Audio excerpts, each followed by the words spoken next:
안녕하십니까. 송근의 혼술이 매주 주말 보내드리는 정가 뒷담화 시간입니다. 9월 4일 토요일에 인사드립니다. 자, 윤석열 전 검찰총장 지금 대선 후보로 나서서 국민의힘 경선에 본격적으로 뛰어들었죠. 뛰어들자 말자 여러 가지 어려움을 겪고 있는 것 같습니다. 지금까지 정치권에 데뷔하고 나서 한 두 가지 정도 위기가 있었죠. 첫 번째 위기는 소위 말하는 윤석열 엑스파일, 그래서 부인 김건희 씨와 관련된 줄리 논쟁 이런 것이 있었고, 또 장모가 구속되는 처가 리스크가 있었습니다. 어쨌든 그것들이 윤석열 엑스파일 같은 것이 크게 더 이상 확산되지 않고 넘어가는 그런 분위기 속에서 두 번째 위기가 찾아왔던 것은 막말 프레임. 윤석열 전 총장이 말을 상당히 노골적으로 이렇게 정제되지 않은 말을 하다 보니 막말 프레임에 갇혀서 또 한동안 고생을 하고 언론 인터뷰도 당분간 끊고 그렇게 했었죠. 자, 그 사이에 지금 국민의힘이 본격적으로 경선에 들어갔는데, 경선에 들어가자마자 윤석열에게 거의 삼중고가 닥쳤습니다. 삼중고. 아시다시피 하나는 지지율이 좀 정체가 되거나 약간 떨어지는 홍준표 2위 홍준표, 범야권의 2위 홍준표 후보가 막 치고 올라오는 그 상황에서 상당히 위협을 받고 있죠. 사실 위협을 받고 있습니다. 여러 가지 지지율 조사에서 그런 결과가 나오고 있고, 또 하나는 홍준표의 이 약진이 결국은 역선택 때문이다. 역선택. 민주당 계열 지지자들이 홍준표를 집중적으로 지지하기 때문에 이런 결과가 나온 것이다. 그래서 역선택 방지 조항을 놓고 당 선관위에서 논란이 붙었는데, 거기에 있어서도 윤석열, 최재형 이 두 사람이 역선택 방지 조항을 넣어야 된다고 하지만은 홍준표, 유승민을 비롯해서 역선택 방지 조항을 넣어서는 안 된다. 자, 이렇게 룰의 전쟁을 벌이고 있어서 이 룰의 전쟁에서도 지금은 다소 밀리는 좀 그런 경향이 있습니다. 거기다 최근에 외부로부터 지금 역선택 방지 논란은 내부 문제인데, 외부로부터 공격을 크게 세게 하나 받았죠. 뭐냐면은 특검 검사를 통해서 국민의힘이 여권 인사와 언론인들을 고발을 하도록 사주했다. 지난해 4.15 총선을 앞두고 검찰총장 시절에 그 의혹이 확산이 되고 그러자 지지율에 또 다른 영향을 미치는 그런 상황이 지금 벌어지고 있습니다.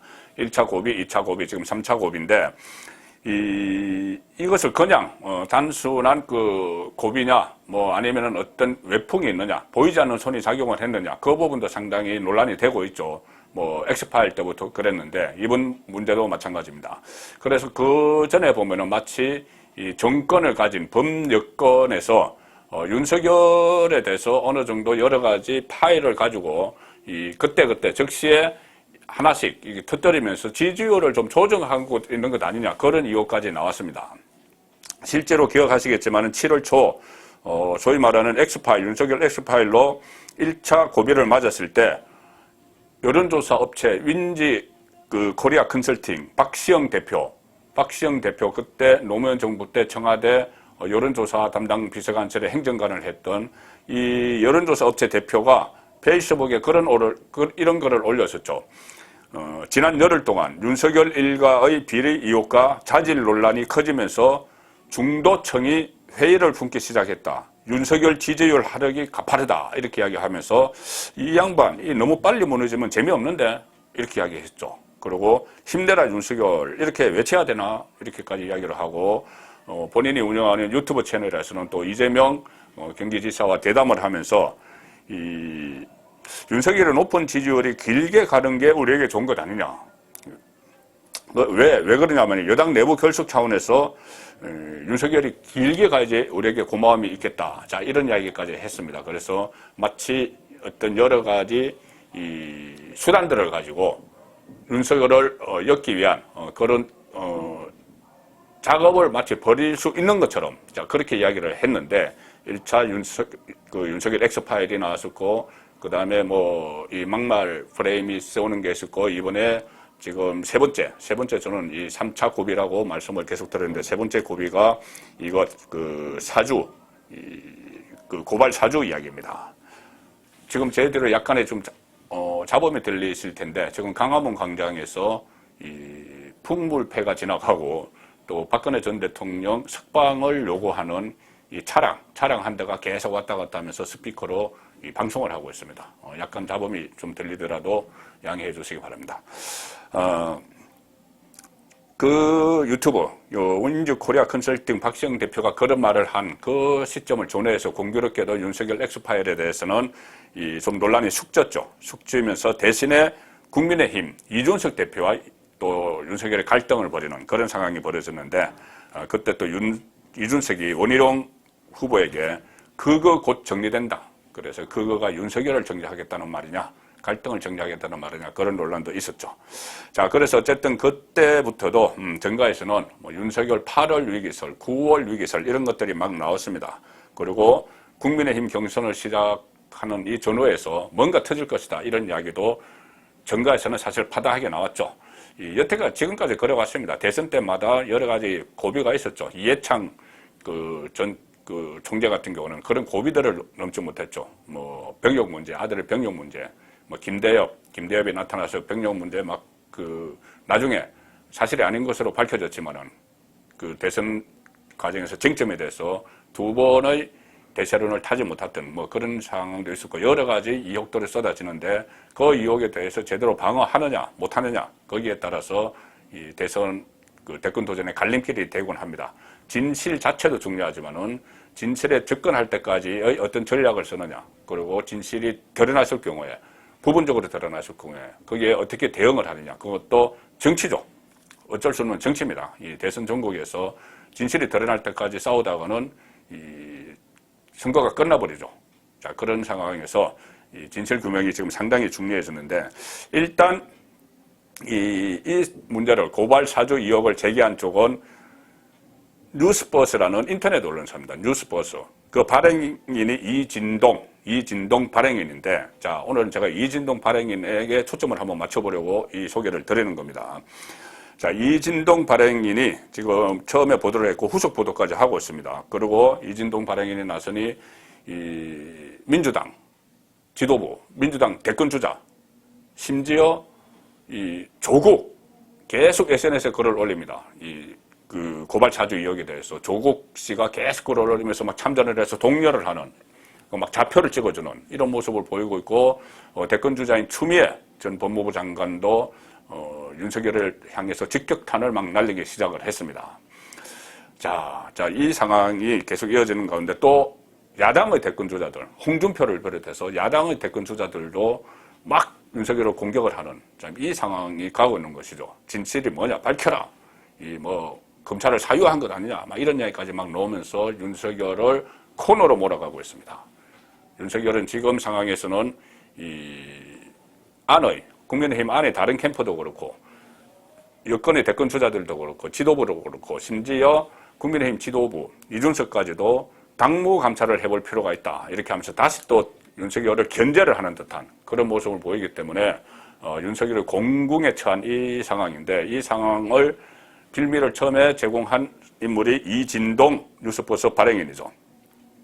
지금 논란이 된 건 그거죠. 작년 총선 직전에 윤석열 총장 측근 손준성 당시 대검 수사정보정책관이 미래통합당 서울 송파갑 후보 김웅에게 여권 정치인 유시민, 최강욱, 황희석 그리고 언론인들 고발 사주를 했다, 이 보도가 뉴스버스에 나온 겁니다. 여기에 대해서는 서로 막 갑론을박이 있죠. 손준성이 원래는 범추미애 사단이었고, 이 대검의 수사정보정책관이 된 것은 추미애가 임명을 해서 윤석열을 포위하기 위한 것이다. 그래서 윤석열 사단이라고 볼 수가 없고 오히려 추미애 사단이다, 이런 논란도 있고, 그리고 김웅 왜 그때 국회의원도 아닌 후보에게 이런 자료를 줬겠느냐.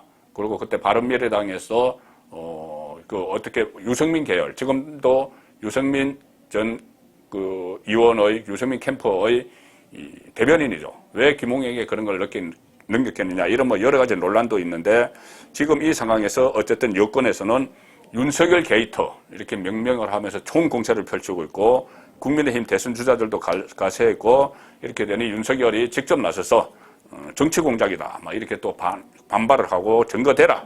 그리고 고발을 사주를 했으면은 실제 고발이 되셔야 되는데 그거 아니지 않느냐. 그러니 이것은 조작이다, 이런 이야기까지 막 나오면서 혼전을 펼치고 있죠. 자, 이것이 이진동 뉴스버스 발행인이 탁 던진 추르탄에 의해서 보도에 의해서 이렇게 됐는데 이진동 그 발행인은 라디오에 출연해서 어제 저녁에 또 이런 이야기도 했습니다.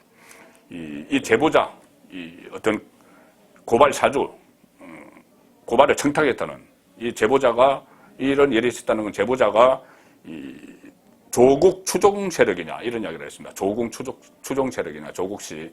왜냐하면 그 정치 공작 이야기가 나오니까 그러니 또 이진동 발행인이 좀 폭탄 발언 비슷하게 했습니다. 지금 밝힐 수는 없다. 나중에 자연스럽게 드러날 거다. 그런데 그 취재원은 조국 추종 세력이 아니고 국민의힘 사람이다. 국민의힘 내부 사람이라는 거죠. 그런데 또 김웅은 아니다.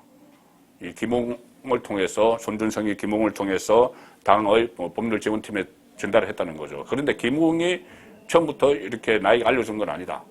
그런데 국민의힘 내부 사람이다. 또 이렇게 이야기합니다. 그러면서 일부에서는 오히려 이것이 검찰 아니면 법무부에서 나온 것이 아니냐. 그래서 뭐 박범계 법무부 장관이나 김호수 검찰총장이 취재원이 아니냐. 자, 이런 이야기가 있다 하니 이진동 발행인이 그것은 억측이다.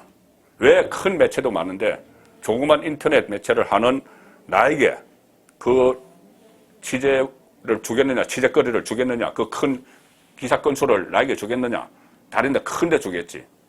가령 예를 들어서 좀 진보적인 성향의 일간지, 한겨레나 경향신문이나 이런 데 주겠지. 그 이야기죠. 구체적으로 매체로 밝히지는 않았지만은. 그리고 이진동 발행인이 운영하는 뉴스버스에서는 어제 후속 보도도 나왔습니다.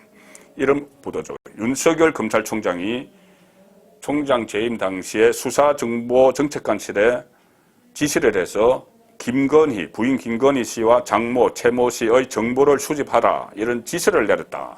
그래서 검찰 사유화 이야기까지 나옵니다. 검찰 사유화 소지가 있다. 이렇게 이야기합니다. 자, 검찰을 사유화했던 윤석열이 야당의 대권 주자로 나왔다. 이것은 처음부터 다 정치적 목적에 의해서다. 이런 연결이 될 수 있는 그런 것이죠. 지금 그러니까 민주당 그리고 여권에서는 그렇게 이야기를 하고 있습니다. 자, 이렇게 이야기하니 윤석열 후보 쪽에서는 김병민 대변인이 나서서 추미애 사단의 지긋지긋한 정치 공작 심파극이 또 시작됐다. 이렇게 이야기합니다. 이 보도 관련 안에 보면은 추미애 사단이라고 했던 검찰 간부 이름도 막 나오고 하는 그 상황이죠. 복잡하니까 그것은 간략하게 제가 이런 보도가 또 있었다는 것만 말씀드리고, 자, 이 상황에서 윤석열은 이번 일을 권언유착으로 규정을 합니다. 윤석열 후보는 이번 일이 권언유착이다. 권력과 언론의 유착이다. 이런 이야기를 했죠. 채널A 사건도 검언유착이라고 해놓고 실제로는 권언 정치공작으로 드러나지 않았느냐. 채널A 사건, 이동재 기자와 MBC가 보도했던 그것을 보면 검찰, 한동훈 검사장이 서로 유착을 했다. 그래서 검찰과 언론의 유착이다. 이렇게 처음에 MBC가 보도를 하고 수사도 하고 했는데 결과적으로 이동재 기자가 무죄가 나오면서 실제로는 권력과 언론, MBC, 권력과 언론의 정치 공작으로 드러나지 않았느냐. 그러니 이것도 권력과 언론의 유착이다. 정치 공작이다. 자, 이렇게 규정을 윤석열 후보는 하고 있습니다. 그리고 그렇다면은 권언 정치 공작이라면은 권력과 언론. 자, 권력은 문재인 정권이겠죠. 문재인 정권의 누구든지 윤석열이 주장하는 바로 권언 유착이면은 권력은 문재인 정권입니다. 언론은 이것을 보도한 언론이라는 이야기죠. 바로 뉴스버스. 이 보도를 계속 이어가고 있는 또 앞으로도 새로운 보도를 하겠다고 예고를 하고 있는 뉴스버스입니다. 그리고 발행인은 말씀드린 이진동 발행인이 주축이 되어 있죠. 자, 그렇다면은 이 뉴스버스에 대해서 한번 좀 알아봐야 되겠죠. 지금 너무 생소하시기 때문에. 그리고 이진동 발행인에 대해서도 알아봐야 되겠죠. 이진동 발행인은 조금 전에 이런 게 큰 기사거리를 만약에 그런 김호수나 박범계 같은 사람이 일부러 흘렸다면은 왜 나에게 줬겠느냐. 나는 조그만 매체를 운영하는 아주 작은 업체다. 조그만 매체다. 큰데 주겠지. 이렇게 이야기했죠. 그런데 이진동 발행인을 알아보기 전에 먼저 이 뉴스버스가 한번 기회 이것일 겁니다. 지난 6월 말에 6월 30일에 김건희 씨, 윤석열 후보의 부인 김건희 씨 인터뷰 기사를 처음으로 단독으로 보낸 적이 있었죠. 그때 김건희 씨가 제가 줄리였으면은, 그때 줄리 논쟁이 막 일어났을 때 제가 줄리였으면 나를 기억하는 분이 있지 않겠느냐, 그거 없어 해서, 자, 나는 그런 적이 없기 때문에 시간이 지나면 모든 게 가려지게 돼 있다. 이건 그냥 누가 소설을 쓴 것이다. 나는 그럴 시간도 없었고 공부하고 그랬다. 이렇게 격한 그 반응을 토로를 했었죠. 당시에 김건희 씨 인터뷰가 좀 성급했다. 그런 논란이 있었습니다. 이것이 그냥 루머로만 떠들고 일부 유튜브에서, 그 진보 좌파 유튜브에서 하는 이야기를 왜 언론 인터뷰를까지 했느냐, 이렇게 해서 성급했다, 이런 그 지적도 있었습니다. 그때 뉴스버스는 그렇게 해명을 했죠. 우리가 시종소문에 대해서 묻지 않았고 2억을 해명하는 과정에서 격앙된 김건희 씨 스스로가 소문을, 본인과 관련한 소문, 줄리 소문을 언급해가면서 입장을 밝힌 것이다. 우리 책임 아니다. 이렇게 해서 일단락이 됐는데, 바로 그 뉴스버스가 이번에 이것을 보도를 했고, 뉴스버스는 이진동 발행인이 새로 창간을 한 신생 인터넷 매체죠. 자, 이진동 발행인은 유명한 법조기자 출신입니다. 한국일보와 조선일보를 거쳐서 TV조선까지 유명한 법조기자 출신입니다. 법조계 전반에 걸쳐서 상당한 이 정보도 풍부하고 인맥도 많겠죠. 오랫동안 법조 출입을 했기 때문에. 특히 2016년 그리고 2017년 박근혜 전 대통령 탄핵 국면 때 이 최순실 게이트를 파헤치는데 앞장섰던 그런 기자죠. 데스크로서. 데스크라는 것은 언론사에서 기자들을 총괄해서 지휘를 하고 기사를 취재해서 기사를 쏘면은 그것을 일종의 감수를 해서 내보낼 것은 내보내고 뺄 것은 빼고 또 기사 방향을 지시를 하고 이렇게 하는 게 데스크입니다. 그 데스크 역할을 하면서 TV조선에서 최순실 게이트를 파헤쳤던 그 주인공이죠. TV조선에서 기획취재부장, 사회부장을 거치면서 당시 그 취재했던, 본인이 지시를 하고 직접 취재도 하고 했던 그런 내용들을 그 취재 과정, 그리고 뒷이야기, 또 감회, 이런 것들을 모아서 책으로 엮어낸 적이 있습니다. 제가 그 책을 그때 당시에 어떤 일이 전개됐는지를 좀 파악을 하기 위해서 사서 읽었던 기억이 있어서 그 책을 찾아봤습니다. 책 제목은 이겁니다. 이렇게 시작되었다. 이 최순실, 부제는 박근혜 최순실 스캔들에서 게이트까지 이진동 지엄 이렇게 되어 있죠. 자, 이렇게 시작되었다. 이 최순실 게이트 취재가 이렇게 시작되었고, 결과는 다 아시다시피 박근혜 전 대통령 탄핵까지 갔다. 취재가 이렇게 시작이 됐고, 물론 뭐 TV에서 한 군데서 취재한 것은 아니지만 본인이 이 취재를 지시를 하고 직접 취재를 한 그 과정을 책으로 쭉 엮은 겁니다. 여기 보면 고영태, 뭐 기억나실 겁니다. 고영태 씨와 뭐 의상실에서 이 최순실 씨가 경호원, 그때 경호원에게 이렇게 핸드폰을 건네주고 핸드폰을 닦고 뭐 그런 그 영상도 있었죠. 그 영상도 최초로 입수한 사람이 이진동 그 기자입니다. 이진동 기자는 본인이 이 책에서 본인에 대해서 이렇게 소개를 합니다. 이 소개를 본인이 한 소개이기 때문에 제가 읽어드리죠. 중요한 부분만. 1992년부터 한국일보에서 사회부, 경제부, 정치부 기자 생활을 했다.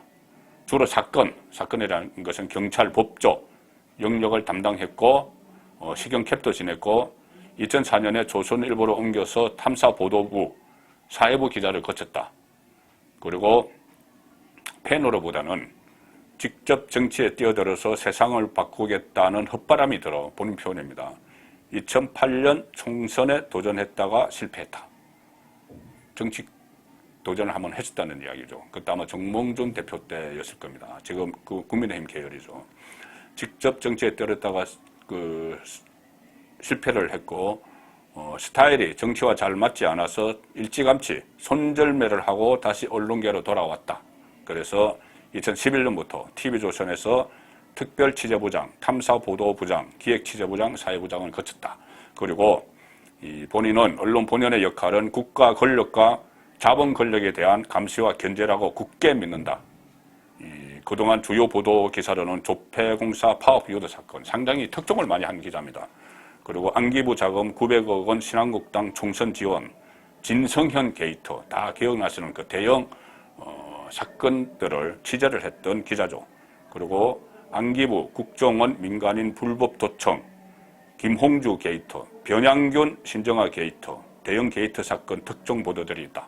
그리고 한국 기자상 2번 받았고 간훈 언론상 3번 받았고 삼성 언론상 등 다수의 수사 경력이 있다.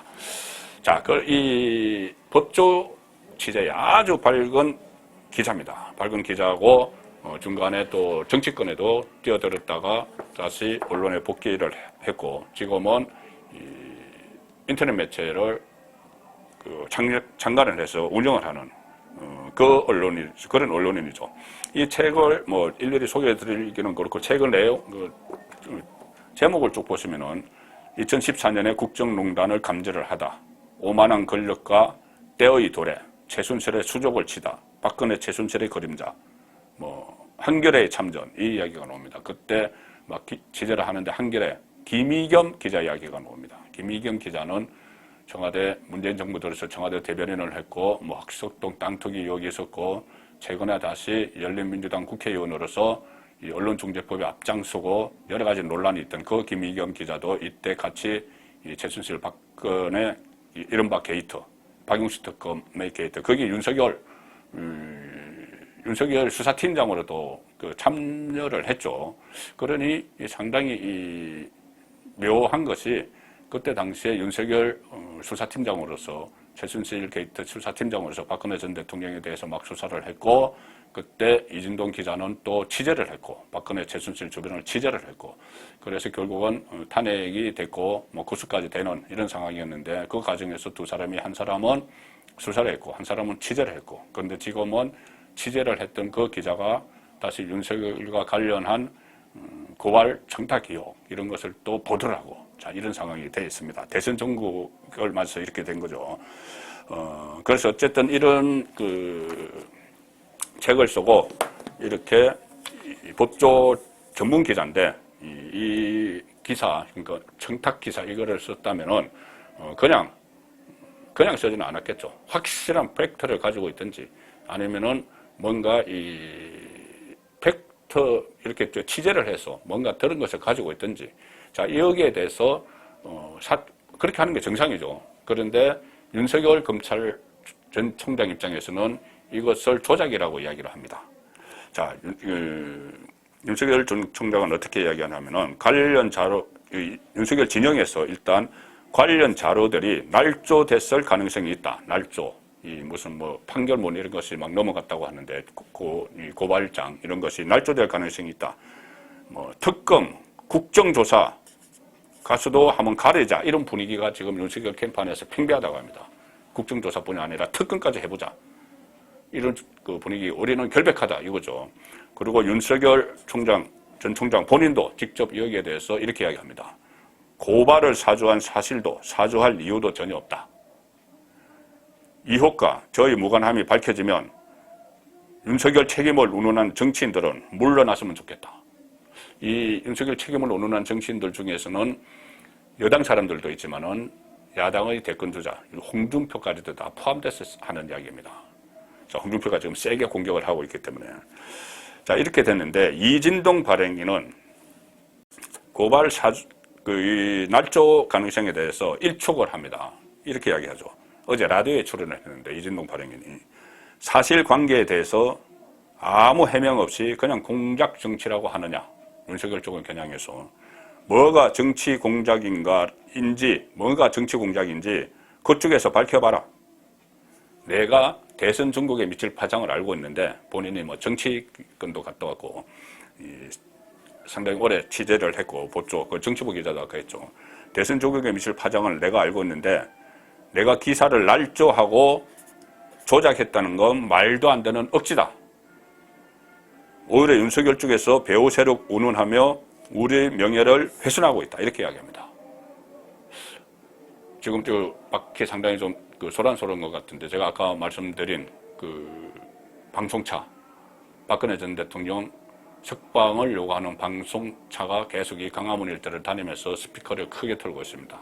그 이야기를 들으면서 제가 지금 윤석열 그때 최순실 사건의 게이트를 보도했던 이진동 기자, 그리고 또 수사했던 윤석열에 대한 이야기를 하는 또 이런 아이러니한 상황도 있습니다.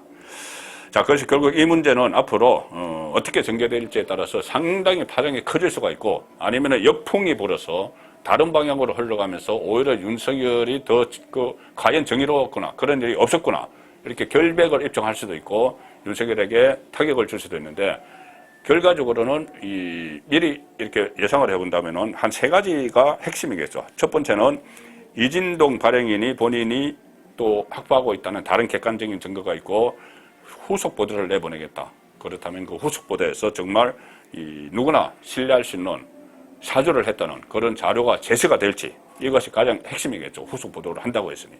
그 다음에 취재원이 여권 사람이 아니고 김호수, 박범계, 조국 쪽 이 사람이 아니고 국민의힘 관계자라고 이야기를 했습니다. 김웅은 아닌 국민의힘 관계자. 이진동 발행인이 이야기했죠. 그러면은 이 국민의힘 관계자가 등장을 해서 구체적인 증언을 할지, 그리고 국민의힘 관계자가 누군지, 지금 혹시 특정 캠프에 소속되어 있는 사람인지, 그것도 드러나야지 판단이 가능하겠죠. 그리고 또 하나는 국민의힘 관계자도 아니고 어떤 객관적인 추가 자료도 안 나오는 상황에서 언론 취재나 검찰 자체 조사 과정에서 앞으로 언론에 계속 취재하겠죠.